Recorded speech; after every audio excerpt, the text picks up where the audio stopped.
Poster presentation নতুন কারিকুলামের ধারাবাহিক মূল্যায়নে একটি গুরুত্বপূর্ণ অংশ। যদিও পোস্টার বানানো এবং প্রেজেন্ট করা মোটেও কোনো কঠিন কাজ নয়, কিন্তু আমাদের দেশে শিক্ষার্থীদের কাছে এটি সম্পূর্ণ নতুন বিষয়। তাই পোস্টার প্রেজেন্টেশন নামটি শুনলেই একটি পোস্টার কিভাবে বানাবো, পোস্টারে তথ্যগুলো সুন্দর করে কিভাবে সাজাবো এবং এই সুন্দর পোস্টারটি সবার সামনে আকর্ষণীয় করে কিভাবে বা প্রেজেন্ট করব, এমন অনেক প্রশ্নের কারণেই তারা ভয় পেয়ে যায়। তোমাদের এই ভয় দূর করতে দি রয়্যাল সায়েন্টিফিক পাবলিকেশন প্রকাশ করেছে পোস্টার বুক। এই বইয়ে একটি পোস্টার বানানোর বিস্তারিত নির্দেশনা দেওয়া আছে এবং একক ও দলগতভাবে ধাপে ধাপে গুছিয়ে পোস্টার প্রেজেন্ট করার কৌশল শেখানো হয়েছে।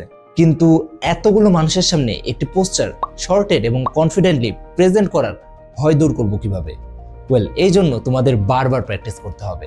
আর এই কথা মাথায় রেখে দি রয়্যাল সায়েন্টিফিক পাবলিকেশনের পোস্টার বুকে বিজ্ঞান বইয়ের আলোকে কিছু নমুনা পোস্টার যুক্ত করা হয়েছে, যা বিশ্লেষণ করে পোস্টারের খুঁটিনাটি বিষয় জানতে পারবে এবং পোস্টার বানানো ও প্রেজেন্ট করার দক্ষতা অর্জন করতে পারবে। তাই পোস্টার প্রেজেন্টেশনের ভয় কাটিয়ে নতুন শিক্ষাক্রমকে উপভোগ করতে আজই সংগ্রহ করো দি রয়্যাল সায়েন্টিফিক পাবলিকেশনের পোস্টার বুক।